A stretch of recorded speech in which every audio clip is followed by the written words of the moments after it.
بسم اللہ الرحمن الرحیم. نظام ہائے معیشت اور ان پر تبصرہ. حضرت مولانا اس وقت جو دو نظام نافذ ہے اس میں خاص کر کے سرمایہ دارانہ نظام، اس پر تفصیلی گفتگو کریں گے، اور دوسرا اشتراکی نظام اور اس کی آخری شکل کمیونزم. تو سوشلزم اور کمیونزم. حضرت مولانا تقی صاحب ہی نے ایک جگہ پر لکھا ہے کہ صرف ابھی تو اشتراکی نظام یعنی سوشلزم نظام ہی دنیا میں نافذ ہو سکا تھا. کمیونزم جو تھا وہ تو ابھی نافذ ہی نہیں ہوا، اس کے تو اور خطرناک نتائج ہوتے. خیر، تو یہ دو نظام دنیا میں ہیں. سرمایہ دارانہ نظام جس کو انگلش میں کیپیٹلزم کہتے ہیں، گجراتی میں موندی واد کہتے ہیں، اور دوسرا ہے اشتراکی نظام سوشلزم. یہ دونوں نظام دنیا میں چلے. اس میں کمیونزم بہت تیز رفتاری سے چلا، لیکن پھر اس کے بعد اللہ پاک نے اس کے نظام ہی کے اندر جو خرابیاں ہیں جو آگے آ رہی ہے، یہ سوویت یونین بھی ٹوٹ گیا سیاسی طور پر بھی، اور معیشت پہلے اس کی خطرناک ہو گئی، بڑی پریشان کن ہو گئی، جس کے نتیجے میں پھر سوویت یونین سے ان سب ممالک کو آزاد کرنا پڑا. تو اشتراکی نظام یہ دنیا میں نافذ رہا، ایک بڑا نقصان اس نے پہنچایا، اور ابھی تک اس کے اثرات کچھ ملکوں میں باقی ہیں. ہندوستان میں بھی جب تک یہ گاندھی گورنمنٹ تھی، اندرا گاندھی، جواہر لال نہرو، اندرا گاندھی اور راجیو گاندھی، وہاں تک یہ لوگ روس سے ہی تعلق رکھتے تھے، اس لیے یہاں کے نظام کے اندر بھی یہ سوشلزم ہی چلتا تھا. پھر اس کے بعد نرسم راؤ کی حکومت آئی، اور پھر اس کے اندر انہوں نے سرمایہ دارانہ ملکوں کی طرف نظریں کرنا شروع کی، اور اس درمیان میں پھر یہ نظام بھی ختم ہو گیا. اب ہندوستان کے اندر بھی سرمایہ دارانہ نظام، بلکہ اس وقت کی جو گورنمنٹ ہے وہ تو مکمل سرمایہ دارانہ نظام کے تابع ہے. اس لیے کئی لا یکون دولۃ بین الاغنیاء منکم، قرآن نے جو فرمایا اسی کا مصداق ہو رہا ہے. چند مالدار لوگ ہیں، ابج پتی ہے، اور انہی کی سنی جا رہی ہے، انہی کی باتوں پر عمل ہو رہا ہے، دنیا بھر کی کمپنیاں انہی کی ہے. خیر، بات تھوڑی دوسری ہے. تو کیپیٹلزم اور سوشلزم، اس میں سوشلزم چونکہ چلا اور پھر اس کے بعد ختم ہو گیا. اب اس کے نظریات صرف نفس جاننا ضروری ہے، ابھی بھی کچھ ملکوں میں ہے، اس لیے مولانا اس کو ذکر کر رہے ہیں. لیکن زیادہ تر توجہ مولانا کی بھی کیپیٹلزم ہی کی طرف ہوگی، اس لیے کہ اس کو پوری دنیا سرمایہ دارانہ نظام ہی کے ماتحت ہے. اب اس کے بعد چند بنیادی مسائل کو مولانا ذکر فرماتے ہیں. پہلے یہ جاننا ضروری ہے کہ معیشت کیا ہوتی ہے. یہ گفتگو جو مولانا نے فرمائی ہے، آپ جانتے ہیں کہ انسان جب سے پیدا ہوا، سیدنا آدم علیہ السلام اور قابیل اور حابیل، اور پھر اس کے بعد جو آپ کی نسلیں چلی، تو انسان کے لیے اللہ تبارک و تعالیٰ نے مال و دولت کا حصول بنیادی ضروریات میں سے رکھا ہے.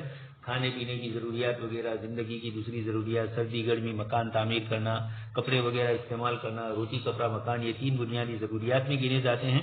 یہ چیزیں ہر زمانے میں انسانوں نے اپنے اعتبار سے اپنی سہولت سے تلاش کرنا چاہیے.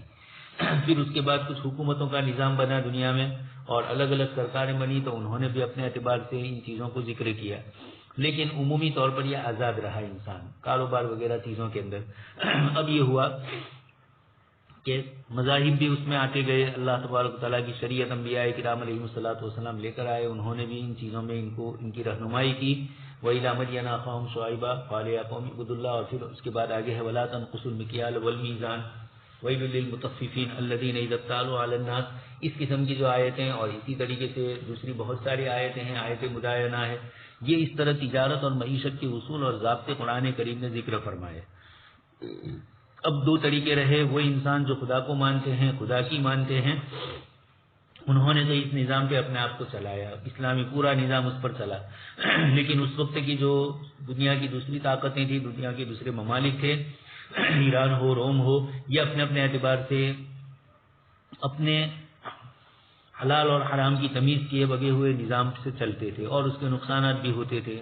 خیر، جب اسلام آیا، اسلام نے یہ ساری چیزیں ذکر فرمائی، لیکن اسلام نے معیشت کو اتنا زیادہ اہمیت والا نہیں بتلایا جتنا عصر حاضر میں ہے. دنیا من کان یرید حرث الدنیا نؤتہ منہا ومن کان یرید حرث الآخرہ نزل لہ من کان یرید العاجلہ عجلنا لہ. یہ اور پھر دنیا کی حقیقت فتنہ وغیرہ، حضرت مولانا مفتی محمد شفیع صاحب رحمۃ اللہ علیہ کا رسالہ ہے. اسلام کا نظام تقسیم دولت جواہر الفقہ کا حصہ ہے، اس کو پڑھا جائے. وَمِمَّا رَزَقْنَاهُمْ يُنْفِقُونَ، قرآن نے جو فرمایا جو کچھ ہم نے ان کو دیا اس میں سے خرچ کرتے ہیں. ایک تو سارا کا سارا نہیں خرچ کرنا ہے، اور پھر ما رزقنا سے اشارہ کر دیا کہ روزی ہم نے تمہیں دی ہے. بڑے سے بڑا مالدار آدمی، بڑے سے بڑا ادیوگپتی اور بڑے سے بڑا ابدپتی اپنے کو یہ نہ سمجھے کہ یہ انما اوتیتہ علی علم، قانونی جملہ وہ نہ بولے، بلکہ یہی سمجھے کہ اللہ نے دیا ہے، اور تبھی اس کے اندر ترقی ہوتی ہے۔ کس وقت اللہ پاک کی طرف سے اچانک کیا حادثات پیش آتے ہیں اور پھر انسان اس کے نتیجے میں کہاں جاتا ہے، کروڑ پتی کیسے بن جاتے ہیں۔ رات دن دنیا کا نظام دیکھا ہے، کئی حضرات نے یہ فرمایا کہ دنیا کی تاریخ ہم نے دیکھی کہ کوئی ایک شخص مالدار ہے، 2-3 اس کی نسلوں تک یہ چلا، اور پھر اس کے بعد نظام دوسرا ہو گیا، پھر دوسری نسل آئی، وہ 2-3 نسلوں تک غریب رہی، پھر اس کے بعد مستقل مسئلہ پھر آیا، اور پھر کچھ ہوئے۔ یہ ایک طریقے کا چکر اللہ تبارک تعالیٰ کی طرف سے دنیا کے نظام کے اندر چلتا ہی ہے۔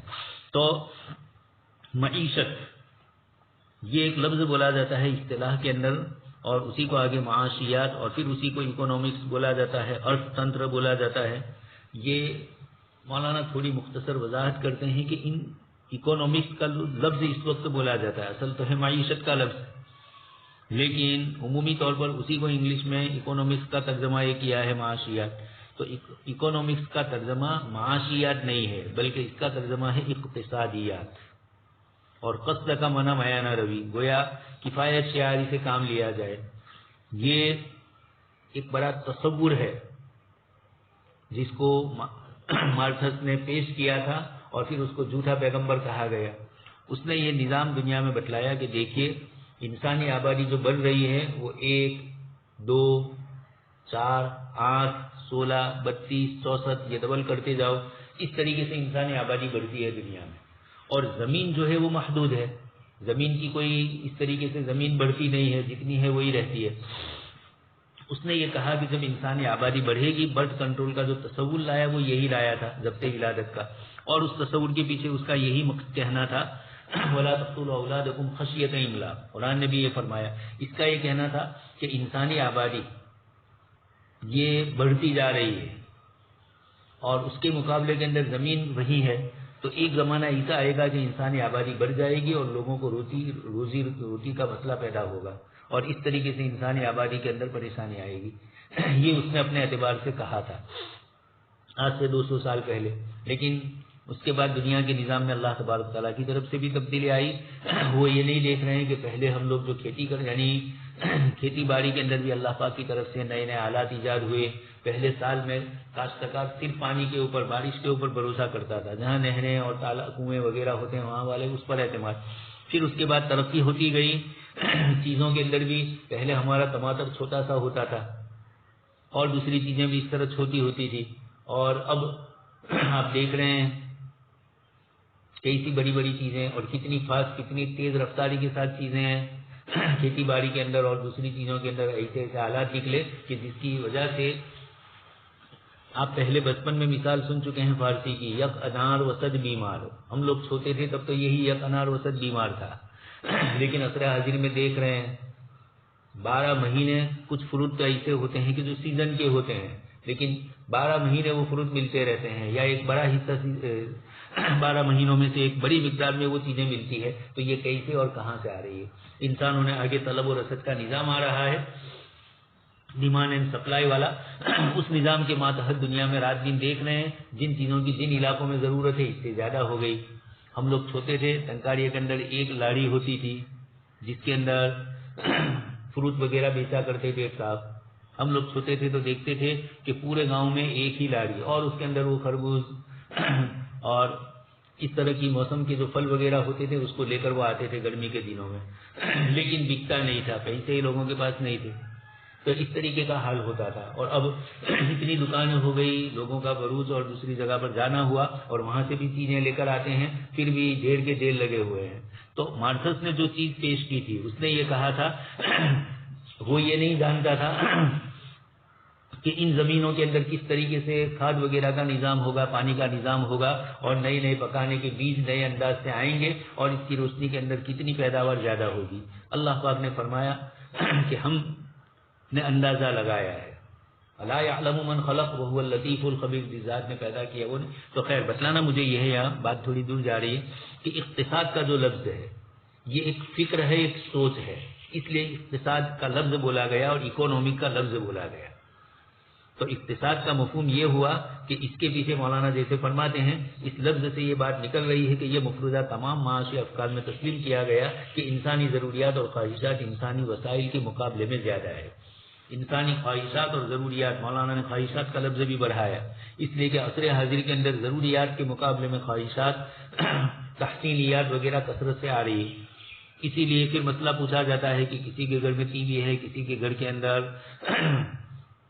انٹرنیٹ کا نظام ہے اور کمپیوٹر وغیرہ کا، اور اس طرح کی چیزیں، فریج وغیرہ اور دوسری جو مشینریاں آ چکی ہے، تو آیا ان کو زکوٰۃ دینا جائز ہے یا نہیں؟ یہ مسئلہ کیوں آیا کہ ضرورت اور حاجت اور تحصیلیات اور خواہشات ان کے فروق باقی نہیں رہے، اس لیے فقہائے کرام نے ضروریات کی جو چیزیں تھیں ان پر تو زکوٰۃ کی فرضیت نہیں آ رہی ہے، لیکن آیا اس قسم کی جو چیزیں آ رہی ہے تو پھر ضروریات کی تقسیم کی جائے گی کہ ضروریات کی تعریف اس پر صادق آ رہی ہے یا نہیں، تو اس اعتبار سے وہ ضروری سمجھی جائے گی۔ خیر، یہاں یہ تو ایک دوسری بحث ہے خواہشات والی، تو یہاں گفتگو یہ ہے کہ ضروریات کا لفظ جب موجودہ معیشت میں استعمال ہوتا ہے تو اس میں خواہشات بھی داخل ہوتی ہے۔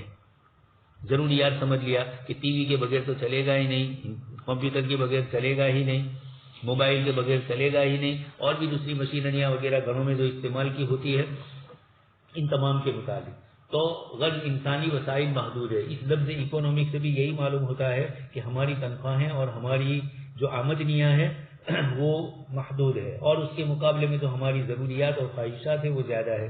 اب سوال یہ پیدا ہوتا ہے، چونکہ یہ گفتگو مولانا ابھی اس وقت اسلامی نقطۂ نظر سے نہیں کر رہے ہیں، اس وقت دنیا میں جو نظام نافذ ہے اور ان کی جو سوچ ہے اس سوچ کو ذکر فرما رہے ہیں۔ بہت ساری جگہ شروع کی یہ اسی ہے، اس نظام کی چونکہ وضاحت کرنی ہے، اس کا تعارف کروانا ہے، اس لیے مولانا ان کی کتابوں میں اور ان کے نظریات کیا ہے ان کو انہی کی زبان میں پیش کر رہے ہیں تاکہ ہمیں اس کو سمجھنا آسان ہو جائے۔ تو ان لامحدود ضروریات اور خواہشات کو محدود وسائل کے ذریعے کس طرح پورا کیا جائے، اس کو پورا کرنے کے لیے اکنامکس کی دنیا کے اندر 4 مسائل کو بنیادی سمجھا گیا ہے۔ اس لیے ان 4 مسائل کو سمجھنا ہوتا ہے۔ انفرادی طور پر ایک آدمی کو اپنے گھر چلانے کے لیے بھی، اپنا گھر چلانے کے لیے بھی، کسی ادارے کو اپنا ادارے کا نظام چلانے کے لیے بھی، اور اسی طریقے سے کسی ملک کو اپنا پورا ملک چلانے کے لیے ان 4 چیزوں کی ضرورت پڑتی ہے۔ تو اپنے مسائل حل کرنے کی انسانی طور پر ان کی کوشش کامیاب ہوتی ہے۔ اس میں سب سے پہلے ذکر کیا ترجیحات کا تعین۔ یہ سمجھا رہے مولانا بہت آسانی کے ساتھ۔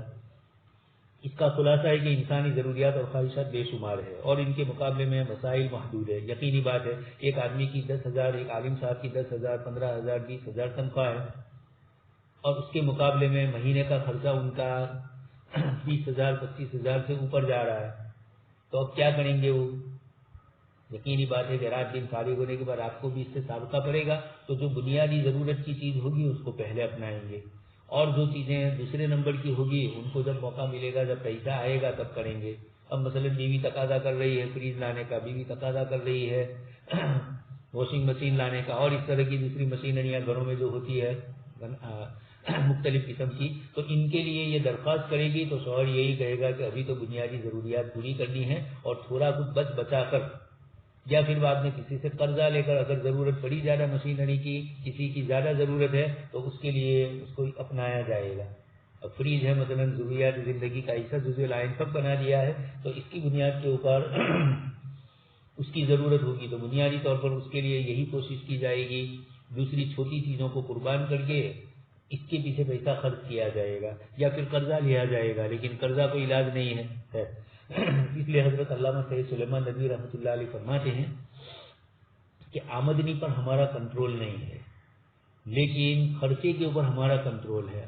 آمدنی تو جو آنے والی ہے وہی آئے گی عامتاً، خاص کر کے ملازمت پیشہ افراد کے لیے، تاجروں کے لیے بھی کبھی نفع، تاجروں اور کاشتکاروں کو کبھی نفع بھی ہوا تو کبھی ان کو بھی وہاں نقصان آتا ہے۔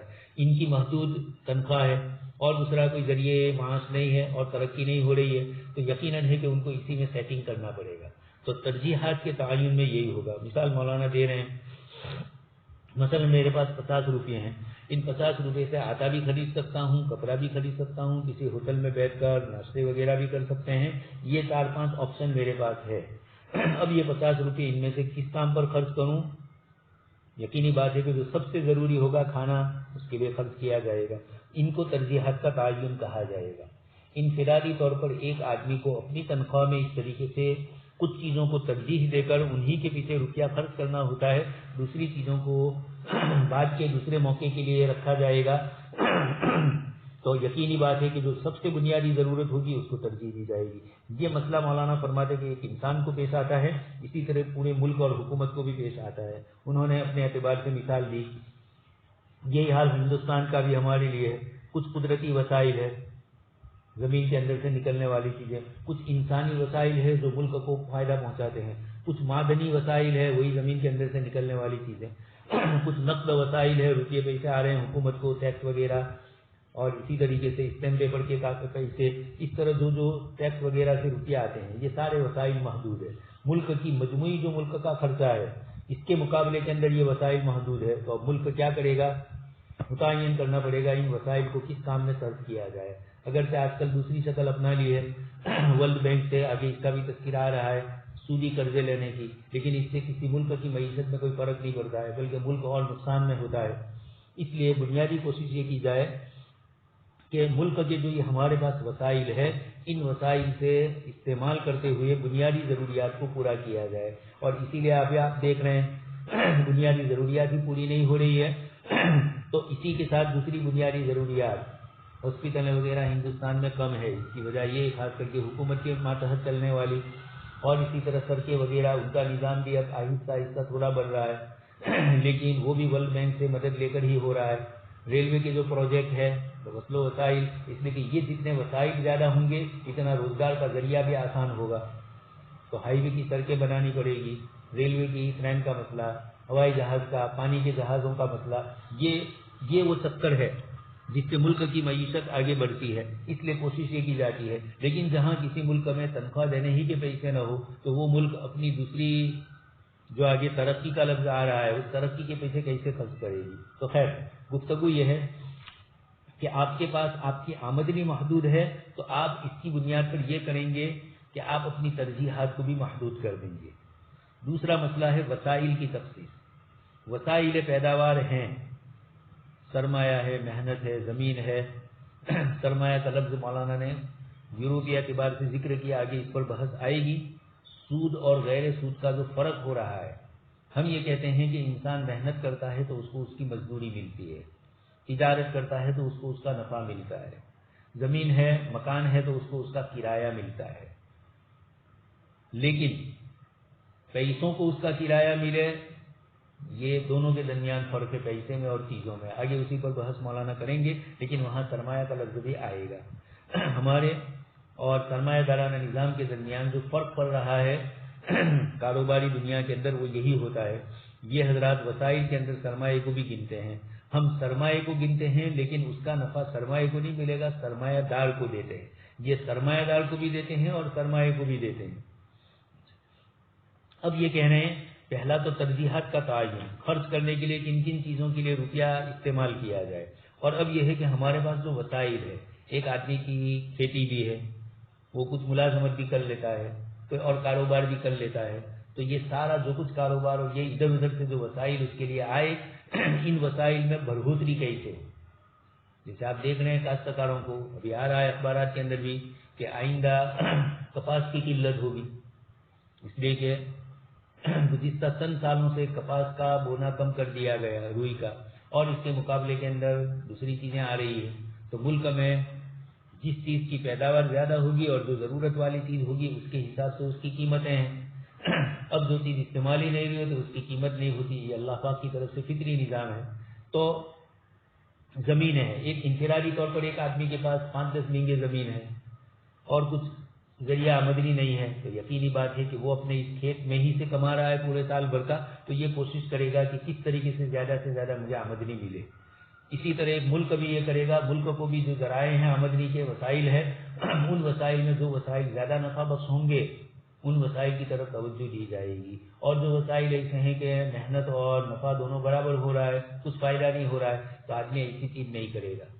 اسی کو کہہ رہے ہیں، مثلا ہماری زمین ہے، اب کتنی زمین پر گندم کاشت کریں، کتنی پر چاول کریں، کتنی پر روئی کی کاشت کریں، اس طرح ہمارے پاس کارخانے لگانے کی صلاحیت ہے، جس سے ہم کپڑا بھی بنا سکتے ہیں، جوتے بھی، کھانے پینے کی اشیاء بھی.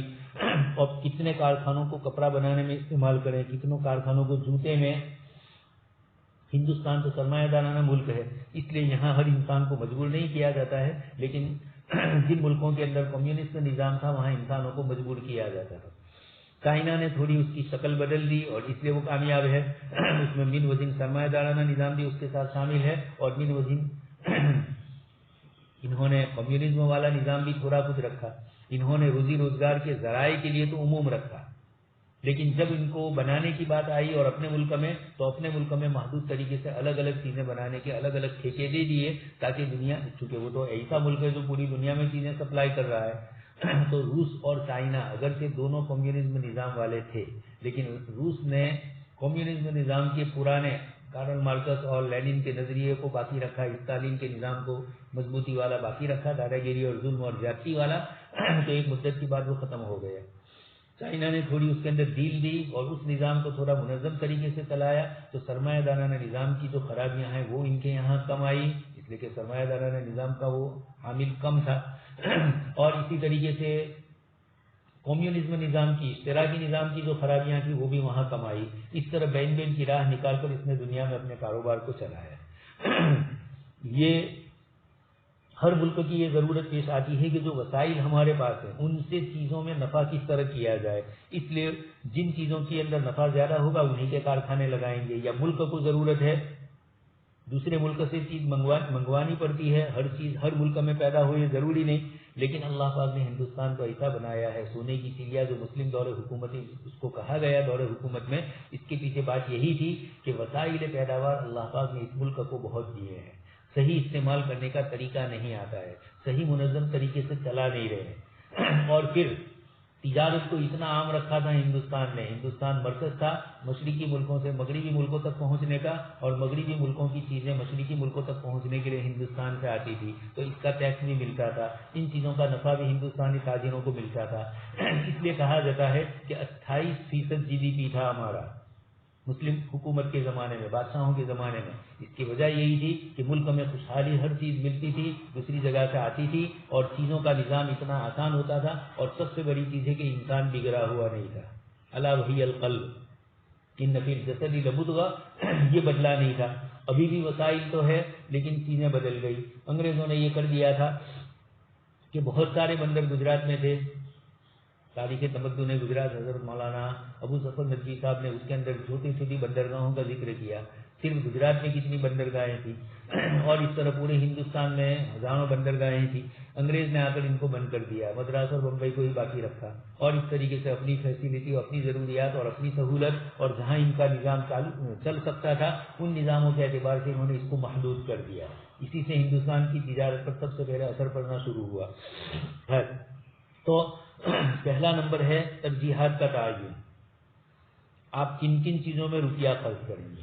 اور دوسرا ہے کون کون سے ذریعے ہیں روپیے کمانے کے، ان کو کہاں کہاں لگایا جائے، اس سے کیا کیا چیز خریدی جائے، اس سے کیا کیا چیز بنائی جائے، اور آپ کس طریقے سے اپنے کاروبار کو آگے بڑھائیں. تیسرے نمبر پر آمدنی یا پیداوار کی تقسیم. آ تو گیا روپیہ، لیکن تقسیم اس کی کس طرح کی جائے، یہ بھی ایک مستقل مسئلہ ہے. ان وسائل کو کام میں لگانے کے بعد اس کے نتیجے میں جو پیداوار یا جو آمدنی حاصل ہوئی اس کو کس طرح معاشرے میں تقسیم کیا جائے. ایک تو انفرادی طور پر ہے، ایک کاشتکار نے 1,00,000 روپیہ اس کو کھیتی میں خرچہ ہوا اور 2,00,000 روپئے کھیتی کی آمدنی ہوئی، تو یقینی بات ہے کہ پہلے 1,00,000 روپیہ تو اس کو اس میں دینا ہے، اور پھر دوسرے 1,00,000 کو استعمال کرنا ہے. اس دوسرے 1,00,000 میں بھی کچھ بچت رکھنی ہے کہ آئندہ سال اگر مجھے کھیتی میں اناج اور غلہ بونا ہے اور اتفاقی طور پر بارش کم یا زیادہ ہوئی، گجراتی میں اس کو اکسماتی خرچے بولتے ہیں، یہ آمدنی سے بچا کر کچھ روپیہ تو رکھا ہے، خرچے سے بچا کر کچھ روپیہ رکھا ہی جاتا ہے، کچھ چیزیں رکھنی ہی ہوتی ہے.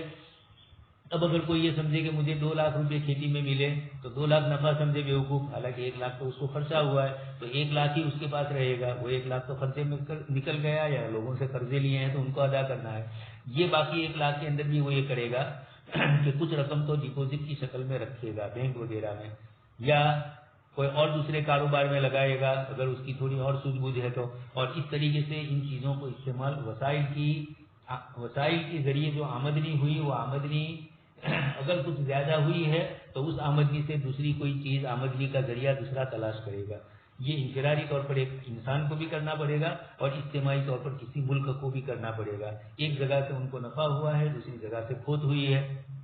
امپورٹ اور ایکسپورٹ کے اندر، دنیا کے کاروبار کے اندر ہندوستان میں جو چیز زیادہ پکتی ہے اور دوسرے ملکوں کو جہاں اس کی ضرورت زیادہ ہے وہ اس کی قیمت ہمیں دیں گے تو وہ چیز ہی پیدا ہو. اس کے سلسلے میں روس نے جو نظام بنایا جس میں وہ فیل ہوا، اس نے انسانی سوچ کے اعتبار سے اس طرح کی چیزوں کو انجام دیا، لیکن تقدیر کو وہ بھول گئے، اللہ کی طاقت کو بھول گئے اور یہ سمجھے کہ ہم جو نظام چلا رہے ہیں اسی ترتیب سے چلتا رہے گا. حالانکہ ایسا نہیں ہوتا ہے. معاشرے میں کسی ایک چیز کی تقسیم اس طرح کی جائے، تجربے سے بار بار ہر سال نئی نئی چیزیں سمجھ میں آتی ہے، تو معاشیات کی اصطلاح میں اس کو کہا جاتا ہے آمدنی کی تقسیم. ملک کو جو آمدنی ہو رہی ہے ان چیزوں کو کس میں لگائے تاکہ اور مزید آمدنی پیدا ہو. چوتھا مسئلہ ذکر کیا ترقی، ڈیولپمنٹ. اپنی معاشی حاصلات کو کس طرح ترقی دی جائے.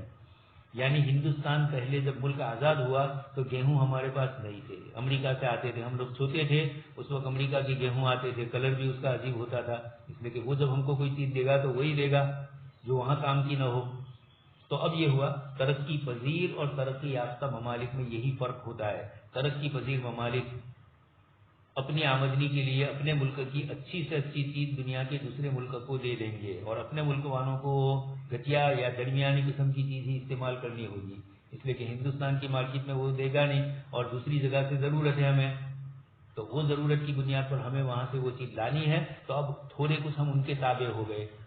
امریکہ نے دنیا بھر کے کاروبار دنیا بھر کے ملکوں کے ساتھ یہی کیا ہے کہ امریکہ میں بادام پیدا ہوتی ہے اور ہندوستان میں بھی ہوتی ہے.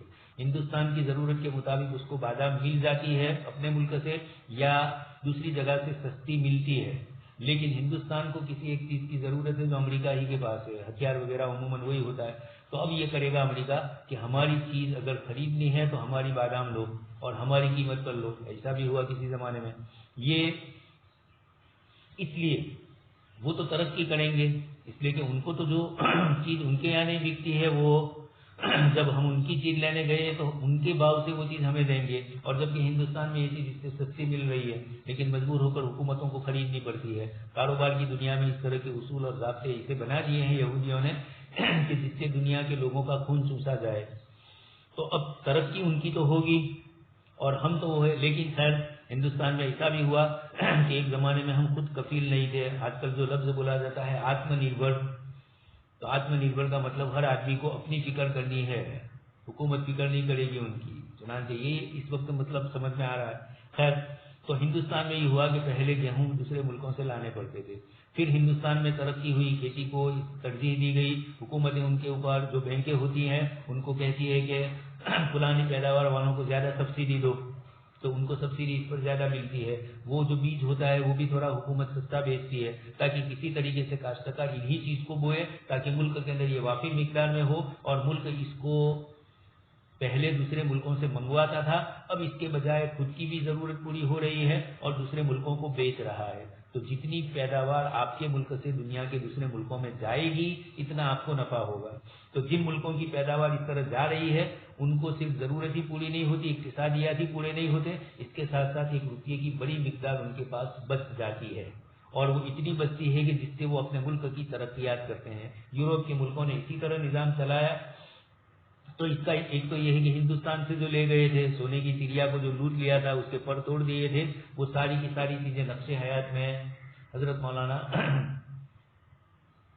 حسین احمد مدنی رحمۃ اللہ علیہ نے شیخ الاسلام نے ان سب کو ذکر کیا. انگریز ہندوستان سے کیسے کیسے ہمارے ملک سے چیزیں لے گئے.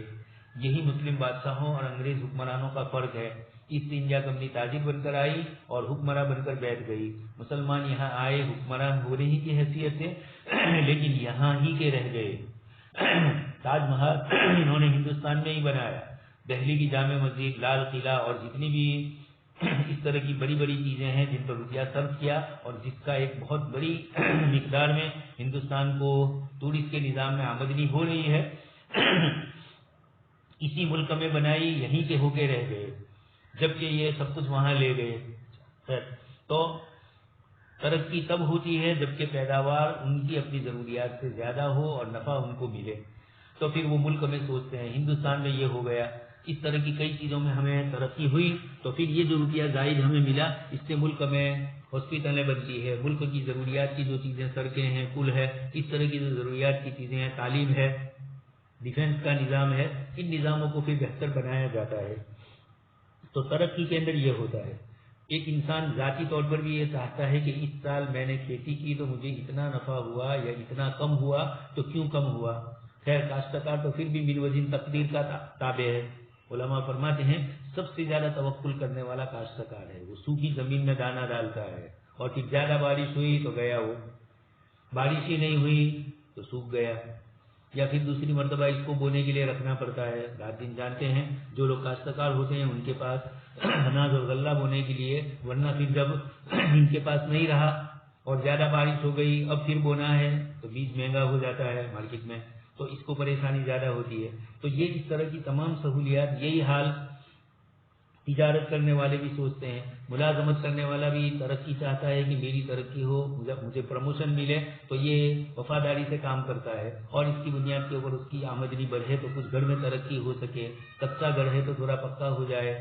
اس طریقے سے انفرادی طور پر بھی، اجتماعی طور پر بھی، ملکوں کے اعتبار سے بھی، یہ ترقی یافتہ جو ممالک ہوتے ہیں، ہر ترقی پذیر ملک چاہتا ہے کہ پذیر سے یافتہ بن جاؤں میں۔ اس طریقے سے یہاں بھی چوتھا مسئلہ ہوتا ہے، اپنے ملک میں نئی نئی ایجادات اور مصنوعات وجود میں لائی جائے تاکہ معاشرہ ترقی کرے۔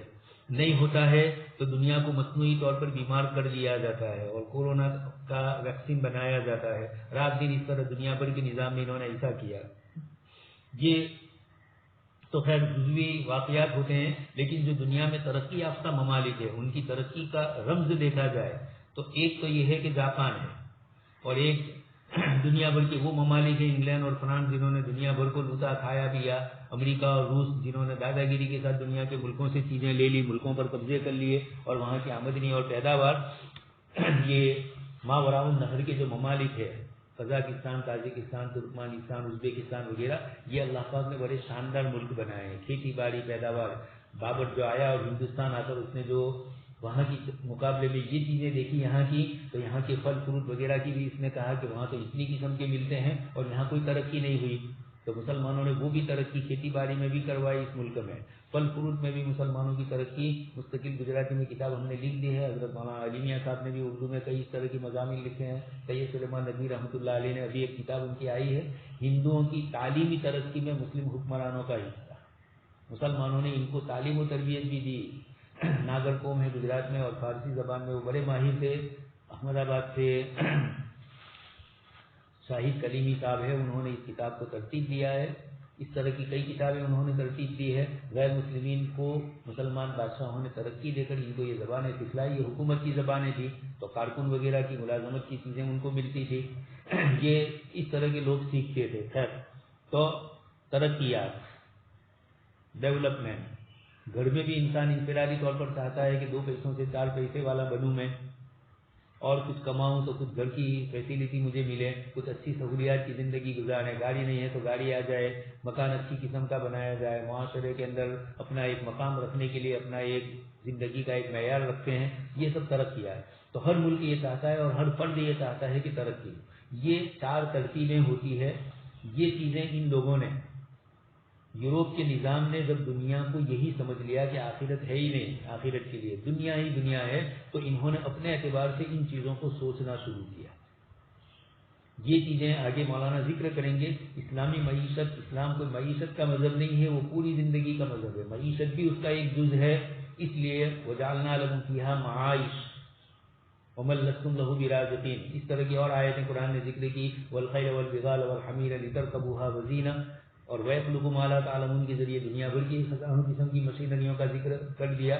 یہ اس طرح قرآن کریم کی کئی آیتوں میں روزی روزگار کا ذریعہ بتلایا، طلب الحلال فریضۃ بعد الفریضہ بتلایا، لیکن وہ اسلامی نقطۂ نظر سے ہے، وہ اصالتاً نہیں ہے، تبعاً ہے۔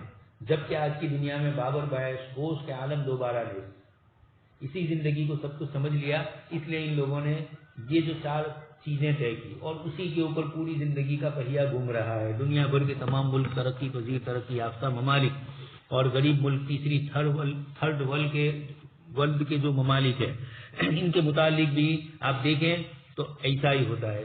یہ الگ بات ہے کہ اب اس کے اندر افراد و تفرید ہوتی ہے. جن ملکوں کے پاس وسائل ہوتے ہیں لیکن وہاں خانہ جنگی شروع کر دی جاتی ہے, ان ملکوں کو آپس میں الجھایا جاتا ہے. قریب کے ملکوں کو, ہندوستان اور پاکستان دونوں ترقی یافتہ ممالک نہیں ہے, ترقی پذیر ملکوں میں سے ہی ہے, لیکن اپنے ڈیفینس کا اتنا بڑا حصہ یہ دونوں صرف کر رہے ہیں. جو روپیہ ہاسپٹلوں میں جانا چاہیے, جو روپیہ لوگوں کی روزی روزگار کے لیے جانا چاہیے, لیکن اس کے باوجود, اور لڑائی کس پر ہو رہی ہے, اوپر بارڈر, اوپر پہاڑوں کے اوپر لڑا جا رہا ہے, اور جہاں کوئی انسانی آبادی نہیں ہے, اور ٹھنڈی جہاں مائنس سے اوپر جا رہی ہے. دونوں ملکوں کے فوجی بھی وہاں کتنے مر جاتے ہیں. لیکن یہ دنیا کے ملکوں کی اس طرح کی شرارتیں ہوتی ہیں. انگلینڈ ہندوستان کو آزاد کر کے گیا, پاکستان کا ایک طرف شوشہ چھڑوایا, پاکستان کو پہنچانے میں دونوں طرف سے لوگوں نے اس طرح کی باتیں کی اور کروائی, اور پھر اس کے بعد ملک تقسیم ہو گیا اور کشمیر کا مسئلہ معلق چھوڑ کے چلے گئے. یہ اس طرح کی جو شرارتیں اور اس طرح کی جو چیزیں ہوئی, یہ وسائل کی تخصیص, آمدنی کی تقسیم میں اس وقت جو بیلنس نہیں ہے, ترجیحات کے تعین میں بھی نہیں ہے, خاص کر کے تیسری دنیا کے ملکوں میں یا دوسری دنیا کے ملکوں میں. ہندوستان پاکستان کو اگر دوسری دنیا میں ہم سمجھیں, پاکستان کا تو خیر مسئلہ تھوڑا گڑبڑ ہے اکنامک ان کی تو, لیکن یہ ہندوستان ہے, اتنا بڑا ملک ہے, ہر چیز یہاں پیدا ہوتی ہے, اور یہاں کے نوجوانوں کی ایک بہت بڑی تعداد, شائننگ انڈیا ہمارے پاس ہے. جس ملک کے پاس نوجوان زیادہ ہوتے ہیں, ترقی کے چانسز وہاں زیادہ ہوتے ہیں, اور یہیں سے پڑھے لکھے حضرات دنیا کے دوسرے ملکوں میں گئے, ہمارے غیر مسلمین بھائی امریکہ میں, افریقہ میں اور دنیا کے یورپ کے ملکوں میں, تو ہندوستان والوں نے وہاں ترقی کر کے یہ بھی کر لیا. تو یہ ایک بڑی خوشگوار خوش آئین چیز ہے. لیکن اس سے ملک کو یہ نقصان ہوا کہ بہترین جو طبقہ تھا ملک کا, پڑھا لکھا, وہ چلا گیا, بہترین تاجر تھے وہ چلے گئے, یہ بھی ایک نقصان تھوڑا ہوا. اور ملک کے اندر لیکن خیر بڑی آمدنی ہے, بڑی آبادی والا ملک ہے. یہ آبادی کی کثرت ملک کو نفع دیتی ہے, چاہے جو لوگ یہ سمجھ رہے ہیں ہمیں بے ہمارا بے, لیکن یہ چیزیں چائنا اس کے اندر تھوڑا کچھ جو کمزور پڑ رہا ہے, اس کے پیچھے یہی ہے کہ وہاں جوانوں کی اتنی ٹیم نہیں ہے, اس لیے کہ برسوں سے وہاں کا نظام ہے 2 بچے ایک ہی بچے کے سلسلے کا. اب ایک بچہ ہے مر گیا بچپن میں, تو یہ جو ماں باپ ہے, جوان ہوئے بوڑھے ہوئے, ان کا کون سنبھالنے والا, ان کا ایک اسباب کے درجے میں یہ میں ذکر کر رہا ہوں. روزی روزگار تو اللہ تبارک و تعالیٰ ہی کی طرف سے ہے, لیکن ظاہری اسباب کے درجے میں یہ چیز فائدہ مند ہوتی ہے. اسی لیے دیکھا گیا کہ جن کی زیادہ اولاد وہ زیادہ مالدار ہوتے ہیں. ہاں, اولاد میں سے پھر ہر ایک کھا پی کے گھومنے والا ہو تو الگ بات ہوتی ہے, باقی سب کام کرنے والے ہیں. گجراتی میں مثل مشہور ہے, ایک تل کتنا پلائے گا, سارے تل ہوں گے تو زیادہ تیل نکلے گا, سبھی کمانے والے. تو یہ 4 چیزیں مولانا نے ذکر فرمائی, یہ بنیادی مسائل ہیں جنہیں حل کرنا حل معاشی نظام کے لیے ضروری ہے. ترجیحات کا تعین, وسائل کی تخصیص, آمدنی کی تقسیم اور ترقی. پہلے یہ سمجھ لینا چاہیے کہ یہ مسائل اگرچہ فطری مسائل ہیں, لیکن ایک نظام کے تحت اس کو سوچنے, ان کا حل تلاش کرنے کی فکر آخری چند صدیوں میں زیادہ ہوئی. پہلے بھی تھی, کما تو رہی تھی, فطری نظام ہے. آپ بازار سے کوئی چیز خرید کر لائیں گے اور کثرت سے کھائیں گے تو بازار والے اس کو مہنگی ہو جائے گی وہ, اور جو چیز نہیں زیادہ بکتی ہے تو پھر سستی ہو جائے گی, یا پھر مہنگی اس طور پر ہوگی کہ کوئی اس کو لانے والا ہی نہیں ہوگا. جب بک ہی نہیں رہے تو کون لائے گا, صرف ایک آدمی کے لیے ضرورت کے لیے تو کوئی لانے والا نہیں ہے. مارکیٹ میں جو چیز کثرت سے بکتی ہوگی, زیادہ لوگ خریدنے کے لیے آتے ہوں گے. یہ اللہ تبارک و تعالیٰ نے بھی نظام بنایا ہے. انسان جن چیزوں کو زیادہ استعمال کرتے ہیں, جو چیزیں کثرت سے ہوتی ہے, وہ اللہ تبارک و تعالیٰ کی طرف سے بھی اس کا سستی کا نظام چلایا جاتا ہے, اور زیادہ لوگ اس کاروبار میں لگتے ہیں. جب زیادہ لگے تو یقینی بات ہے کہ کوئی 10 میں بیچ رہا ہے تو کوئی 7 میں بھی بیچے گا, اس لیے کہ اس کے پاس بھی ہے, اس کے پاس بھی مال ہے, شام تک میں مال اس کو پورا کرنا ہے. کچھ چیزیں کچی ہوتی ہے جو بگڑ جاتی ہے, یا پیسوں کا ٹرن اوور نہیں ہو رہا ہے, روپیہ لگ گیا اس کے اندر تو جامد ہو گیا, اور اس کو دوسری جگہ نفع زیادہ مل رہا ہے. لیکن جب تک یہ چیز نہیں بکے گی تو کبھی وہ یہ سوچتا ہے کہ تھوڑی کچھ کم نفع لے کر بیچ دوں تاکہ دوسری جگہ مجھے زیادہ نفع مل جائے. یہ پورا ایک نظام ہے. تو پہلے زمانے میں بھی انسان انفرادی طور پر یہ کرتا تھا. حکومتوں کے پاس بھی اس قسم کی چیزیں ہوتی تھی اور وہ سہولیات دیتی تھی, لیکن یہ ہے کہ اس کو اتنا زیادہ اہتمام نہیں اس کا ہوتا تھا. اس کے نتیجے میں 2 متقابل نظریات ہمارے سامنے آئے. اس نظام کو سوچنے کے لیے ایک طرف سرمایہ دارانہ نظام آیا, یہ 4 چیزوں کے حل کرنے کے لیے دوسری طرف اشتراکی نظام آیا. اس اعتبار سے مولانا نے یہ جو بنیادی 4 چیزیں ذکر کی ہے, عصر حاضر میں جب آپ دنیا میں دیکھیں گے تو یہی 4 چیزوں پر پوری محنتیں ہو رہی ہے ترتیب کے ساتھ.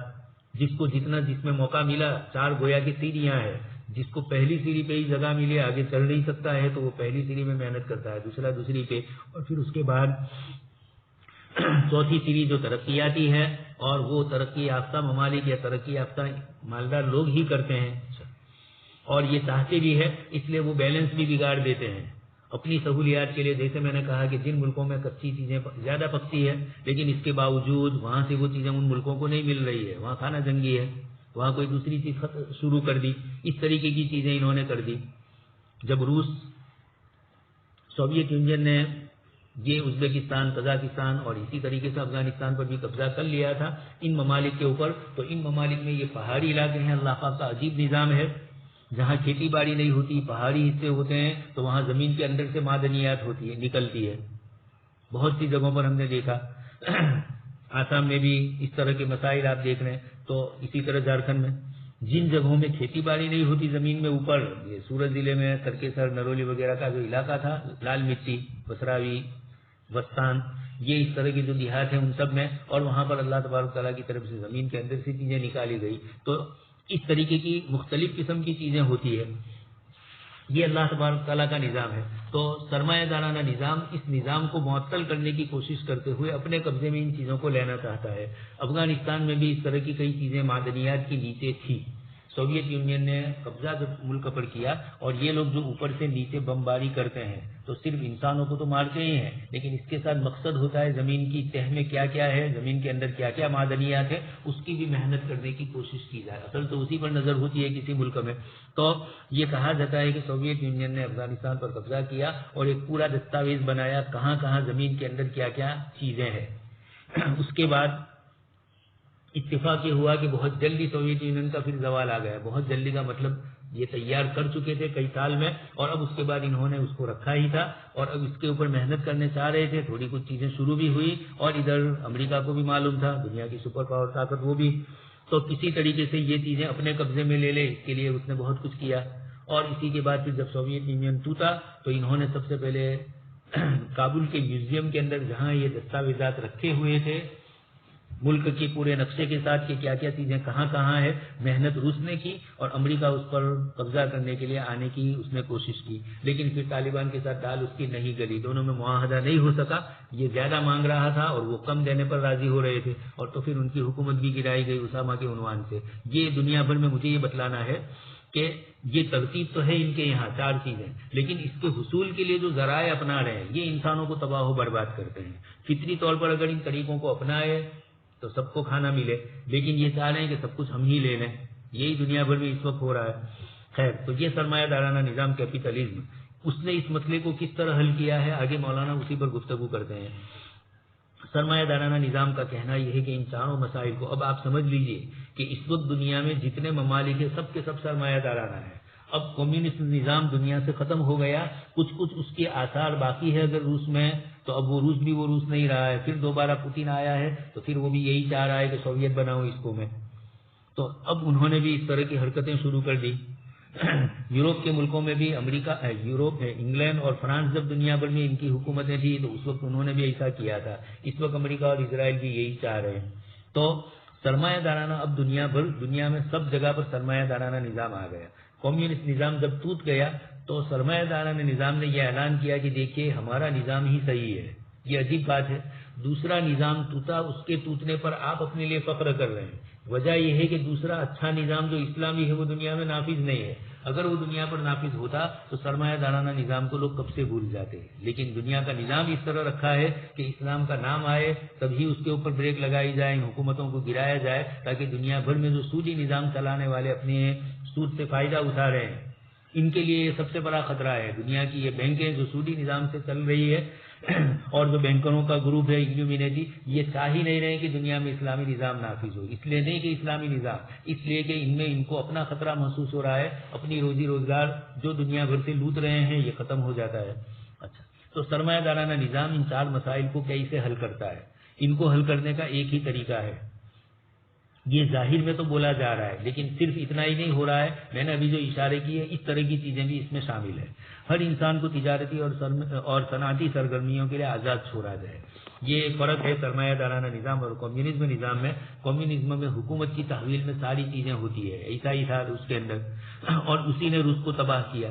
اس لیے کہ 100 میگے والا آدمی، اس کو بھی کام کرنے کے بعد صبح سے شام کو اگر اس کو بھی 500 روپے مل رہے ہیں اور 5 بیگھے والا آدمی وہ بھی محنت کرتا ہے اور شام کو اس کو بھی اتنے ہی روپئے مل رہے ہیں، تو یقینی بات ہے کہ 100 بیگھے والا اپنے کھیت میں کیوں محنت کرے گا؟ وہ تو اپنا اب رہا نہیں اس کا، لیکن اس کی ذمہ داری اس کو دی، تو سب سے پہلی سستی یہی آئی۔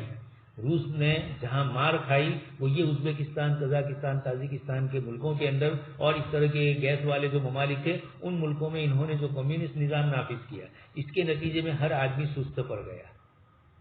مثلا گھروں میں بھی ہوتا ہے، ایک دکان ہے اور 4-5 والد صاحب کے 4-5 بیٹے ہیں، تو اچھی طرح کام نہیں کریں گے، وہ کہے گا کہ یہ کرے، وہ کہے گا کہ یہ زیادہ کرے، اور اگر ایک ہی آدمی کی اپنی ذاتی دکان ہے، بچے جب ماں باپ کے ساتھ ہوتے ہیں تو سست رہتے ہیں، اور جب الگ کر دیے جاتے ہیں تو صبح سے لے کر شام تک چکی کے بیل کی طرح گھومتے ہی رہتے ہیں کمانے کے لیے، اس لیے کہ اب اپنے لیے کرنا ہے۔ تو روس نے جب اس نظام کو حکومت کی تحویل میں لے لیا، تجارتی اور صنعتی سرگرمیوں حکومت کی طرف سے ہی ہوگی، حکومت جس کو جو کام سونپے وہ اس کو کرنا ہے، تو فطری کام نہیں تھا، فطری کاروبار اس کو نہیں لگایا، اور اسے یہ چھوٹ دی جائے کہ وہ زیادہ سے زیادہ نفع کمانے کے جو طریقے مناسب سمجھے اختیار کرے۔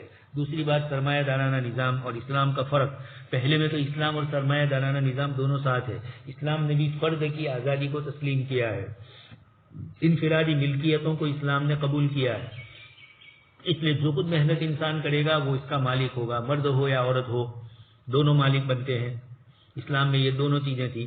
سرمایہ دارانہ نظام میں کسی زمانے میں یہ تھا کہ عورتیں مالک نہیں ہو سکتی تھی، یوروپ میں اسلام نے عورتوں کو بھی مالک بنانے کا حق دیا، مزاربہ مشارکہ میں یہ شریک ہو سکتی ہے، دور صحابہ میں یہ ساری چیزیں وجود میں آ گئی تھی۔ تو سرمایہ دارانہ نظام نے ایک طرف یہ کیا کہ ہر انسان کو تجارت کے لیے آزاد چھوڑا جائے، اس کی ملکیت تسلیم کی جائے اور اس کو تجارت کے لیے آزاد چھوڑا جائے۔ ملکیت میں تو ہم ان کے ساتھ ہیں، لیکن تجارت کے لیے آزاد چھوڑ دیا جائے۔ اسلام بالکل آزاد نہیں چھوڑے گا۔ آزادی کا مطلب یہ ہے کہ اسلام حلال اور حرام کی تمیز کروائے گا، اور جو چیزیں معاشرے کو نقصان دینے والی ہے ان کاروباروں کو بند کیا جائے گا، چاہے اس سے کتنا نفع ہو، لیکن یعنی ظاہری نفع ہو، لیکن وہ معاشرے کو نقصان کر رہا ہے تو ایسی چیزوں کی، شراب جیسی چیز، اس کی ممانعت کر دی جائے گی۔ جو افیون وغیرہ اس قسم کی چیزیں ہیں، طالبان کا نام بیکار بدنام کیا جا رہا ہے۔ افیون کی کھیتی کون کر رہا ہے اس وقت بھی، اور پہلے بھی کون کرتا تھا، اور اسی کی روشنی کے اندر یہ لوگ مال کماتے تھے، روپیہ کماتے تھے۔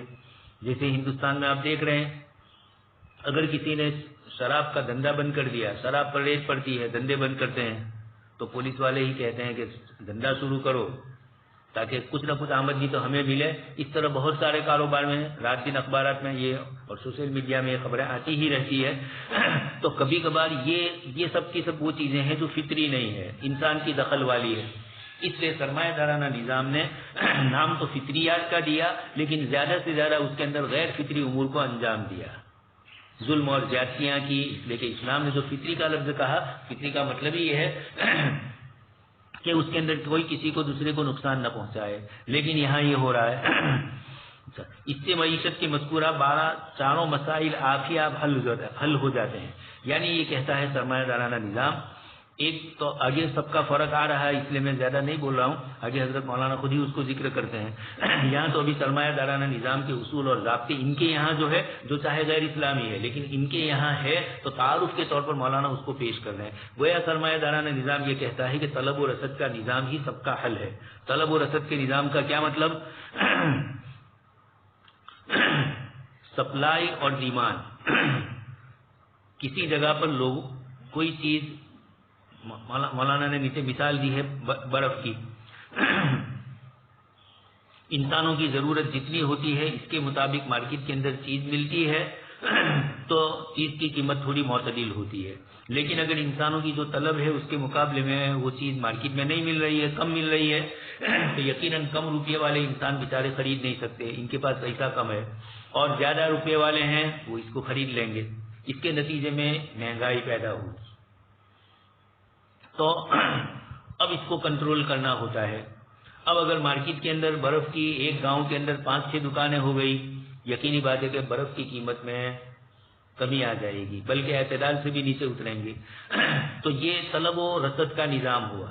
مارکیٹ میں چیز کم مل رہی ہے تو لوگ زیادہ دام سے اپنی ضرورت کی بنیاد پر اس کو خریدیں گے، اور جب لوگ خریدنے والے زیادہ ہوں گے تو دکانداروں میں بھی دکاندار اپنی کاروبار بدل لے گا. ایک آدمی کوئی دوسرا کاروبار کرتا تھا, وہ دیکھ رہا ہے کہ مارکیٹ میں اس چیز کی کمی ہے, دکانیں کم ہے, تو وہ یہ دکان لگائے گا اور زیادہ نفع کمائے گا.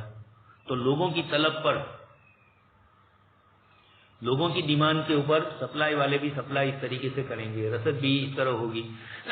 کھیتی باڑی میں بھی گیہوں کی قیمت زیادہ آ رہی ہے, اس علاقے میں گیہوں کم ہے, قیمت زیادہ ہے, تو یقینی کریں گے کہ گیہوں زیادہ بوئیں گے. یہی ہو رہا ہے کھیتی باڑی میں. تو ہر انسان, اس کو کبھی نفع ملے گا, کبھی اس کو نفع ملے گا, تاجر کو ملے گا, کبھی خریدنے والے کو فائدہ ہوگا. اس طریقے کا نظام طلب و رسد کا ہے, جہاں جس چیز کی ذات. اسی طرح آگے مولانا ذکر کریں گے کہ محنت مزدوری. ایک علاقہ ہے کہ جہاں انڈسٹریز ایریا ہے, ادیوگ وغیرہ لگے ہوئے ہیں, تو یقینی بات ہے کہ ان انڈسٹریز والے ایریا کے اندر اگر وہاں قریب میں کوئی مزدور نہیں رہتے ہیں اور انڈسٹریز والوں کو ضرورت پڑی تو وہ دوسری جگہ سے مزدوروں کو بلائیں گے. یا مزدور کی ضرورت پڑی تو مزدور 200 روپے مانگ رہا ہے اور یہ 100 دینے کے لیے تیار ہے, تب بھی 200 دینے پڑیں گے, اس لیے کہ فیکٹری میں وہ سمجھ رہا ہے کہ یہ 200 دے کر بھی مجھے نفع مل رہا ہے. تو محنت یعنی مزدوروں کی قلت ہے تو وہاں ان کی مزدوری زیادہ ملے گی. اور جس علاقے میں مزدور بہت زیادہ ہے تو یقینی بات ہے کہ مزدور لگے بیٹھے ہوئے ہیں, مثلا جیسے آج کل مزدور بیٹھے ہوئے ہیں.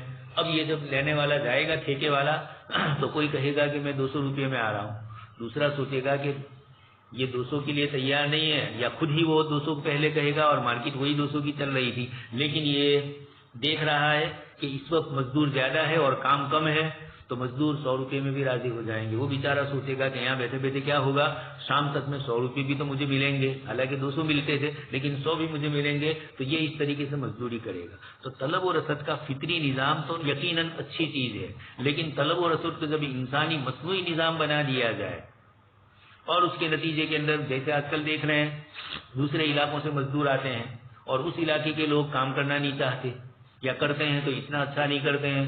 بلڈنگ ورکس کے اندر آپ دیکھ رہے ہیں عموماً یہی ہو رہا ہے, جو اس کام کے لیے جن کو ماہر سمجھا گیا اور جو محنت کر کے یہ کام کرتے ہیں تو وہ زیادہ کما لیتے ہیں, اور یہاں والے کم کام کے اندر زیادہ روپیہ لینا چاہتے ہیں تو پھر ان کو نہیں ملتا ہے, یا کبھی بھولے سے آپ کو مل گیا تو بلڈر کو نقصان ہوتا ہے. خیر, تو پورے نظام کے اندر یہ سرمایہ دارانہ ممالک یہ کہتے ہیں, سرمایہ دارانہ نظام سوچنے والے جو نظریہ والے ہیں وہ یہ کہتے ہیں کہ یہ دو ہی نظام ہے, طلب اور رسد.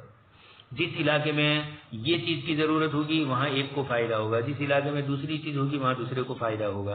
چنانچہ کہہ رہے ہیں انہی میں سے قانون رسد اور طلب, جس کو سپلائی کہا, اور طلب جس کو ڈیمانڈ کہا.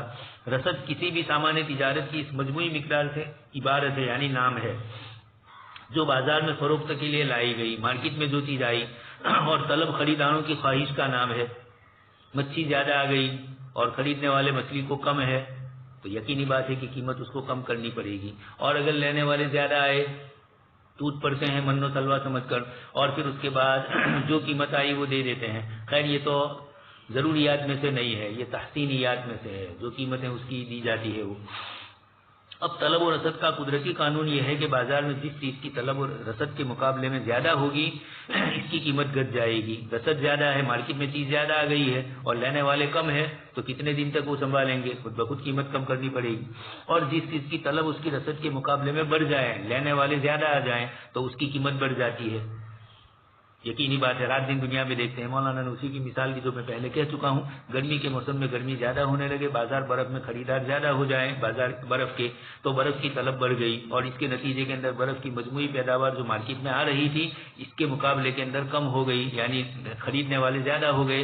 تو یقیناً, اور گرمی ہے, طلب بھی تو ہے, جو دوسری چیز سامنے ہے. ایک تو یہ کہ ایسی چیز ہے مارکیٹ میں کہ ابھی نہیں کھانی ہے, مچھلی ہے ابھی نہیں کھائیں گے, پھر سستی ہوگی تب کھائیں گے. لیکن یہ چیز ایسی ہے کہ اس کی ضرورت ابھی ہے, گرمی کے دن ہے اور برف کی طلب ہے. تو یہ اس طرح موسم کی جو چیزیں ہوتی ہے اس کا فائدہ اٹھا لیتے ہیں, سیزن کی چیز ہوتی ہے اس کا فائدہ. حضرت مولانا خالد سیف اللہ صاحب دامت برکاتہ نے عبادت میں تجارت اور تجارت میں عبادت, رات دن دیکھ رہے ہیں تجارت میں تو عبادت اچھی ہے, لیکن یہاں تو عبادت والی چیزیں, یعنی رمضان کا مہینہ آیا, لوگ روزے رکھ رہے ہیں اور افطاری کے لیے, سحری کے لیے جن چیزوں کی ضرورت ہے مسلمان کا کاروبار کرنے والے اس کا بھاؤ بڑھا دیتے ہیں. تو عبادت کو مہنگا کر دیا. یہ اس قسم کی چیزیں وقتی. اسی طریقے سے کرفیو ہے, لاک ڈاؤن ہے, 2-4 گھنٹے ہی چیز ملتی ہے تو بازار والے بھی سمجھ رہے ہیں کہ 2-4 گھنٹے ہی مل رہی ہے, بیچنی ہے, اس لیے لوگ خریدنے والے زیادہ آئیں گے, جلدی جلدی قیمت نہیں کریں گے اور چیز خرید لیں گے. یہ اس طرح یہ تھوڑے کبھی اتفاقات ہوتے ہیں اور کبھی انسانی مصنوعی بناوٹ ہوتی ہے اس قسم کی چیزوں میں بھاؤ بڑھانے کے لیے. یہ استثناءات ہیں. عام حالات کے اعتبار سے یہی ہوتا ہے. اسی لیے اسلام یہ کہتا ہے کہ طلب و رسد کا فطری نظام اس کو تو اسلام قبول کرتا ہے, لیکن مصنوعی نظام ہو جائے, اپنی طرف سے بڑھا دیا جائے, چیز کا کنٹرول کر دیا جائے, مارکیٹ میں چیز نہیں آ رہی ہے زیادہ بھاؤ لینے کے لیے, تو ادخار وغیرہ سے, ذخیرہ اندوزی سے شریعت مطہرہ نے منع فرمایا. یہ پورا نظام ہے اسلام کا. لیکن اگر برف کی پیداوار زیادہ ہو گئی, گاؤں میں 2 دکانیں تھی 10 ہو گئی. عام متن ہمارے لوگوں کا یہ حال ہوتا ہے. ہمارے گاؤں میں کئی سال تک میڈیکل اسٹور نہیں تھا. ہمارے ایک رشتے دار نے دوسری جگہ سے انہوں نے یہ کورس کیا فارمیسی کا, تو ہم نے ان کو کہا کہ گاؤں میں ہی ڈال لیجئے, یہاں ضرورت ہے, لوگ بروز تک اور پالس تک کا انتظار کرتے ہیں. انہوں نے مجھے کہا کہ مولانا جب میں دکان کھولوں گا تو پھر اس کے بعد دوسرے بھی کھڑے ہوں گے. یہ عام متن عادت ہے. اس لیے میں جو محنت کروں گا یقینی بات ہے کہ پھر مجھے وہ چیز نہیں ملے گی اور لوگ زیادہ ہو جائیں گے, اور کسی کا بھی, اور گاؤں میں اتنے زیادہ خریدنے والے ہوتے نہیں ہیں یہ چیزیں. اس لیے کہ بیماری وغیرہ تو بروز وغیرہ اور دوسری جگہوں پر چلے جاتے ہیں اور وہاں سے چیز لے آتے ہیں. خیر, یہ ایک مثال ہے مولانا نے برف کی, کہ برف زیادہ دکان ہو گئی تو اب یقیناً دکانوں میں اب رساکسی نہیں رہے گی, تو اب اس بنیاد کے اوپر بہت سستا ہوگا. سرمایہ دارانہ نظام کا فلسفہ یہ کہتا ہے کہ طلب و رسد کا ایک قدرتی قانون ہی در حقیقت زراعت پیشہ افراد کے لیے اس بات کا تعین کرتا ہے کہ وہ اپنی زمینوں میں کیا اگائے. یعنی یہ ایک ایسی جڑی بوٹی مل گئی ہے ان کو طلب و رسد کی جو سب بیماریوں میں چلتی ہے. چنانچہ یہ کہتے ہیں کہ اب کھیتی بھی کون سی پیداوار کرے خود بخود کاشتکار کو پتہ چل جائے گا. بازار میں کس چیز کی دکان کروں میں خود بخود پتہ چل جائے گا. جس چیز کی کمی ہوگی اس چیز کی دکان آپ لگائیں گے, اور اگر آپ نے ایک دکان لگائی دوسرے نے بھی وہی لگائی تو پھر آپس میں پریشانیاں بھی ہوتی ہے, پھر اس کے لیے دوسرے علاج ہوتے ہیں. اس بات کا تعین کرتا ہے کہ وہ اپنی زمینوں میں کیا اگائے. اسی طرح یہی قانون صنعت کاروں اور تاجروں کے لیے. فیکٹری لگانی ہے تو کس چیز کی فیکٹری میں لگاؤں. ایک تو خود کا ذاتی تجربہ, اس فن میں علم حاصل کیا ہو, اس فن میں وہ اسپیشلسٹ ہوا ہو, اور دوسری بات ہے کہ مارکیٹ میں وہ چیز چلتی بھی ہے یا نہیں. یہاں نہیں چلتی تو دوسری جگہ فیکٹری لگائیں گے. تیسرا, طلب و رسد کے قانون سے ترجیحات کا تعین بھی ہو جائے گا. ہر شخص کو زیادہ سے زیادہ نفع کمانے کے لیے آزاد چھوڑ دیا تو ہر شخص اپنے منافع کے خاطر وہی چیز بازار میں لانے کی کوشش کرے گا جس کی ضرورت یا طلب لوگوں کو زیادہ ہوگی. تو خود بخود ترجیح بھی ہو گئی. تو آپ کو کیا خریدنا ہے اور کیا بیچنا ہے, آپ کو کیا کاروبار کرنا ہے اور لوگوں کے پاس سے کیا چیز خریدنی ہے, ان دونوں کا تعلق بھی طلب و رسد سے. زراعت پیشہ افراد وہی چیزیں اگانے کو ترجیح دیں گے جن کی بازار میں طلب زیادہ ہے. صنعت کار وہی مصنوعات تیار کرنے کی کوشش کریں گے جن کی بازار میں مانگ ہے. بہت سے لوگ مونوپولی کا دھندا کرتے ہیں. یہ دنیا کی قومیں ہیں. کچھ بروز کے اندر آپ کسی بہڑی کی دکان پر جاؤ گے اور وہاں وہ چیز نہیں ملے گی, آپ اس کو پوچھو گے کہ مارکیٹ میں کہاں ملے گی, تو وہ اس آدمی کا نام نہیں بولے گا, اس کی دکان کا نام بولے گا, اور وہ بھی بہڑی ہی ہوگا. یہاں نہیں ملی تو وہاں سے. یہی حال یہودیوں کا دنیا بھر کے اندر ہے. بنیوں کا بھی اسی طریقے کا حال ہے. یہ کچھ قومیں اس طریقے سے کسی کاروبار کے اندر ایسی لگتی ہے.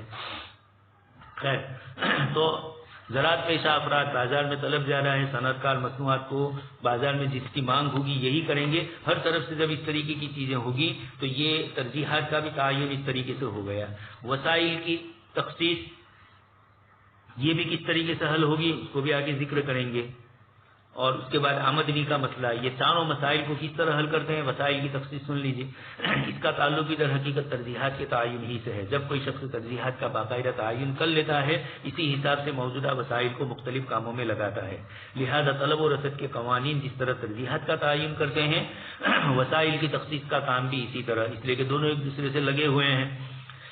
آپ نے ترجیح دی جن چیزوں کی وہ وہی چیزوں کو آپ ترجیح دیں گے جن کی طلب و رسد مارکیٹ میں ہوگی. اور آپ اپنے وسائل, یعنی آپ کے پاس 1 لاکھ روپیہ ہے پہلے 1 لاکھ روپے میں سے کم روپیہ آپ نے ایک چیز میں لگائے تھے، لیکن مارکیٹ میں دیکھا کہ لوگ اس کی طلب زیادہ کر رہے ہیں تو آپ زیادہ روپیوں کی اس چیز کو ترجیح دے کر خریدیں گے۔ آپ نے پہلے سال کوئی ایک چیز وسیلے میں استعمال کی تھی، ایک چیز کا تعین کیا تھا، اس میں آپ کو نفع نہیں ہوا، دوسرے سال آپ نے دیکھا کہ لوگ اس کی طرف زیادہ ہے تو آپ اس میں کرتے ہیں۔ ہمارے ایک رشتے دار ہے، کھیتی باڑی کرتے ہیں، ہر سال وہ دوسروں کو سوچ کر یہ کرتے ہیں۔ میں نے کہا فطریات سے لگاؤ، اللہ پر بھروسہ کر کے، اور ہر سال وہ جو چیز لگاتے ہیں اس کی قیمت کم ہی ہوتی ہے اور بدلتے ہی رہتے ہیں۔ تو خیر ایک تو اللہ پاک کا نظام ہے، اور ایک آدمی کی تھوڑی سوجھ بوجھ کا بھی، طلب و رسد کو دیکھ کر آدمی کام کرے، جس کے نتیجے میں ہر شخص اپنے وسائل یعنی زمین، سرمایہ، محنت کو اسی کام میں لگاتا ہے تاکہ وہ ایسی چیز بازار میں لا سکے جن کی بازار میں طلب زیادہ ہو اور اس سے منافع زیادہ ہو۔ تو وسائل استعمال کر کے کتنا زیادہ نفع کمایا جائے، فلانے وسیلے میں کم نفع ہے اور اس میں زیادہ ہے، تو آپ اپنی آمدنی کا جو روپیہ آیا، آپ کے پاس جو چیز آئی، ایک مکان ہے آپ نے کرائے پر دیا ہے اور وہاں کوئی اور دوسری چیز آ گئی یا دوسرے لوگوں نے بینک کو کرائے پر دیا، خیر وہاں تو سود کے مسئلے بھی آتے ہیں، لیکن مطلب یہ ہے کہ کم کرایہ زیادہ کرایہ، تو آپ اپنا روپیہ اسی طرح کی چیزوں میں لگائیں گے، کھیتی باڑی میں بھی آپ اسی چیز کو لگائیں گے۔ تیسرا مسئلہ آمدنی کی تقسیم کا، عمل پیدائش کے نتیجے میں جو پیداوار یا آمدنی حاصل ہوئی اسے معاشرے میں کس بنیاد پر تقسیم کیا جائے۔ یہاں بھی سرمایہ دارانہ نظام یہ کہے گا کہ جو کچھ آمدنی آپ کو ملی وہ انہی عوامل کے درمیان تقسیم ہونی چاہیے جنہوں نے پیدائش کے عمل میں حصہ لیا۔ مثال سمجھیے، زمین، محنت، سرمایہ اور آجر۔ میں نے آپ کو کہا تھا کہ سرمایہ، آجر یا تنظیم سے مراد وہ شخص ہے جو ابتداء کسی عمل پیدائش کا ارادہ کر کے پہلے 3 عوامل کو اس کام کے لیے اکٹھا کرتا ہے، اس کو آجر یا تنظیم کہا۔ سمجھ لیجئے کہ آپ کوئی کمپنی کھولنا چاہ رہے ہیں، آپ کوئی بڑی مارکیٹ کھولنا چاہتے ہیں، تو یقیناً آپ کو ضرورت پڑے گی زمین کی۔ اگر آپ کی اپنی خود کی زمین ہے تو آپ اسی، اور وہ موقع کی جگہ پر ہے تو آپ اسی کو استعمال کریں گے، اور اگر مارکیٹ میں آپ کی زمین سے سستی زمین آپ کو مل رہی ہے کسی جگہ اور وہ مارکیٹ بھی ہے تو آپ پھر وہ اپنی زمین نہیں بیچیں گے، آپ دوسرے کی سستی زمین خرید لیں گے۔ کبھی اسی لیے دیکھتے ہیں کاروبار کرنے والوں کو کہ موقع کی جگہ ہوتی ہے لیکن وہ بھی تلاش میں ہوتے ہیں، اس لیے پہلے وہ کرائے پر لیتے ہیں، اور جب مارکیٹ جم جاتی ہے، دکان جم جاتی ہے تو پھر اس کو خریدنے کی بات کرتے ہیں۔ ایسی بیوقوفی ایک دم نہیں کریں گے کہ خرید لی زمین اور اسی کے اوپر دکان بنا لی، فیکٹری بنا لی، اور پھر چند 2-3 سالوں کے بعد آپ کو نقصان ہونا شروع ہو گیا، چلی ہی نہیں وہ چیز۔ اسی طرح دوسرے نمبر پر آئے گی محنت۔ آپ کو فیکٹری، دکان وغیرہ یا مکان وغیرہ لیزنگ پر دینے ہیں تو آپ جب خریدیں گے یہ بھی دیکھیں گے کہ محنت، زمین اگر آپ کی خود کی ہے تو آپ نے اس میں روپیہ پہلے لگا دیا ہے، اس لیے آپ کو روپیے کی یہاں ضرورت نہیں پڑی لگانے کی، لیکن یہ بھی جب آپ سالانہ حساب کریں گے، کاروباری آدمی ہے تو حساب کرے گا تو سال میں اتنا نفع ہوا تو پھر وہ نفع کو نہیں دیکھے گا، وہ یہ کہے گا کہ یہ زمین میری اپنی ہے، اگر کرائے کی ہوتی تو اتنا کرایہ دینا پڑتا، اگر میں کسی سے خریدتا تو مجھے اس کے پیچھے اتنے روپیہ صرف ہوتا، تو اب وہ کاروبار کے اندر یہ زمین کی قیمت جو ہے وہ میں نے یہاں دکان میں لگا دی، کاروبار میں لگا دی، اس لیے مجھے اس سے دوسرا نفع نہیں ملا، اگر میری یہ زمین کسی اور کو کرائے پر دیتا تو کتنا نفع آتا، تو اب جب وہ حساب لگائے گا تو اس کا خرچہ بھی گنے گا کہ یہ چیز یہاں ہے، اگر یہاں نہیں ہوتی دوسری جگہ ہوتی تو مجھے اس سے نفع ہوتا، تو یہاں بھی مجھے نفع ہوا، یا مجھے میری نہیں ہوتی تو کرائے پر لینی پڑتی یا خریدنی پڑتی، تو اس کو بھی جب وہ چیز بیچے گا، اپنی مارکیٹ کی پروڈکٹ کو، اپنی چیز کو یا خرید کر لانے والی چیزوں کو وہ بیچے گا تو نفع کی مقدار میں وہ اس کو بھی گنے گا، تاجر وہ ہوتا ہے۔ حضرت مولانا تقی صاحب نے کسی تاجر کے متعلق حضرت مفتی شفیع صاحب رحمۃ اللہ علیہ نے فرمایا، بنیا دکان پہ نہیں تھا اور بیچے نے وہ چیز سستی بیچ دی، سستی کا مطلب یہ ہے کہ کم نفع لیا، بنیا آیا تو اس نے اپنے بیٹے کو کہا کہ یہ تو کھوٹ گئی ہمیں، اس نے کہا ابا تم نے تو اتنے میں خریدی ہے، تو کہا کہ یہ نہیں دیکھا جاتا ہے، ہم جتنے میں بیچتے ہیں اس میں جو کمی آئی، میں ہوتا تو اتنے میں بیچتا اور تم نے اتنے میں بیچ دی تو یہ ہمیں نقصان ہوا، تو یہ لوگ اس طرح کی سوچتے ہیں، اس لیے زمین اگر خود کی ہے تو بھی اس کے اوپر اس کو سمجھ رہے ہیں، کرائے کی ہے تو کرایہ گنا جائے گا، یعنی جب نفع ہوگا تو اس نفع کو ان 4 میں تقسیم کیا جائے گا، زمین کرائے کی ہے تو کرائے پر، اپنی ہے تو اپنے اعتبار سے تقسیم، اور اگر کسی سے خریدی ہے اور ابھی اس کو دینا ہے روپیے یا نہیں دینا ہے تو خریدی ہے، جو بھی ہو خریدی کے حساب سے وہ اس کا حساب گنتا ہے۔ محنت آپ نے محنت کرنے والوں کو اجرت دی، جو بھی آئے، ٹیکنیشین آئے تو ان کو، دکان میں آپ نے مینیجر رکھے ہیں ان کو، سیلس مین بنائے ہیں ان کو، جو بھی جس طریقے کے جن کاموں کے اندر آپ نے جن کی مزدوری دینی ہے ان سب کو گنیں گے، اور اسی مزدوری کے اندر چائے کا پیسہ بھی گنیں گے، آئس کریم کا بھی گنیں گے، کوئی آیا خریدنے کے لیے ان کو چائے دی، لے وہاں تارا نہ تارا، یہ اس طریقے سے کریں گے تو اس کو بھی گنیں گے۔ تیسرے نمبر پر سرمایہ، کاروبار میں آپ نے جو روپیہ فراہم کیا تو کہاں سے لائے؟ آپ کے پاس خود کا ہے اور آپ نے لگایا، تو آج کل کی حکومتوں میں یہ خود کا نہیں لگا سکتے، ٹیکس فوراً آ جائے گا، تو اب یہ لون کی شکل ہے، یا یہ کہ خود اتنا روپیہ اس میں لگانا نہیں چاہتے، کاروباری لوگ جو ہوتے ہیں وہ ایک جگہ میں ایک کاروبار میں سارا روپیہ نہیں لگاتے، اس لیے وہ یا یہ کہ یہ دیکھ رہے ہیں کہ میں اپنا روپیہ لگاؤں گا تو میرا اتنا روپیہ یہاں پر جم گیا، جامد ہو گیا، اس کے مقابلے میں بینک سے سود لوں گا اور سود کے اوپر مجھے 5-10% سود ادا کرنی پڑتی ہے رقم، اور 90% سے میں نفع اٹھاتا ہوں تو میرا نفع اس میں ہے۔ تو حکومت کے ٹیکس سے بچنے کے لیے یا اپنے روپیے کو الگ الگ جگہ پر لگانے کے ارادے سے، یا یہ کہ نفع نقصان کا جب اس نے تخمینہ لگایا تو اپنا روپیہ لگانے کے بجائے بینک سے روپیہ لینے کے اوپر اس کو نفع زیادہ نظر آیا کہ میں 10% تو میں سود دوں گا اور 90% روپیہ میرے پاس آیا، اس روپیے کو میں لگا رہا ہوں تو دوسرے کے پیسوں سے میں کاروبار کر رہا ہوں، اس کاروبار کے اندر جو نفع ہوگا اس میں مجھے 10% ہی تو سود دینا ہے، اس کے علاوہ باقی روپیہ تو میرا ہی سمجھا گیا یعنی مجھے اس کے اوپر کوئی دوسرے کے پاس سے روپیہ لیتا، قرض کے اوپر تو قرض ادا کرنا پڑتا، سود ادا کرنا پڑتا، اس کے بجائے یہ کم سود مجھے مل رہا ہے اس لیے وہ بینکیں بھی وہی تلاش کرتے ہیں جن کا نفع ہے، جن بینکوں میں سود کم سے کم ہو۔ تو سرمایہ وہ عاجز جو اس عمل پیدائش کا اصل محرک تھا اسے نفع دیا جائے گا، یعنی زمین کا کرایہ، محنت کی اجرت اور سرمایہ کا سود ادا کرنے کے بعد جو کچھ بچے وہ اس کو مل جائے گا۔ اب یہ ہے کہ یہ تعین کہ کس طرح زمین کو کتنا کرایہ سمجھا جائے، جو جس علاقے میں وہ کاروبار کر رہا ہوگا اس علاقے میں جو زمین کا بھاؤ ہوگا کرایے کا اس اعتبار سے اس کو دینا ہوتا ہے، اس لیے وہ حساب بھی اب یہ دیکھے گا کہ فلانے علاقے میں دکان تو مل رہی ہے، خریدار بھی ہے، لیکن دکان کا کرایہ بہت زیادہ ہے، یا دکان کی قیمت خرید کر لینا ہے تو اس کی قیمت زیادہ ہے، تو وہ سوچے گا، دونوں کا اندازہ لگائے گا کہ یہاں اگر خریدار زیادہ آتے ہیں اور یہاں 100 آتے ہیں اور وہاں 50 آتے ہیں تو سال پورا ہونے پر مجھے جو خریداری میں نفع ملتا ہے وہ یہاں آدھا ملتا ہے یا دگنا ملتا ہے، اور دوسرا اس کے مقابلے میں جو کرایہ دوں گا وہ کرایہ کم ہے، تو پھر کرایہ پر خرید لے گا ہمت کر کے وہ، اس لیے کہ وہ دوسری چیز دیکھ رہا ہے۔ تو طلب و رسد یہ دو لفظ ایسے ہیں کہ ہر جگہ پر وہ چلیں گے مزدور چاہیے تو مزدور بھی ایسے ہی لانے کی کوشش کرے گا، یا ایسے علاقے کے اندر وہ کرے گا کہ جہاں اس کو محنت مزدوری کم لگے، یا پھر محنت مزدوری زیادہ لگ رہی ہے لیکن چیز جلدی بن جاتی ہے اور جلدی سے نفع حاصل کرنے کی کوشش، مطلب وہ تخمینہ لگائے گا۔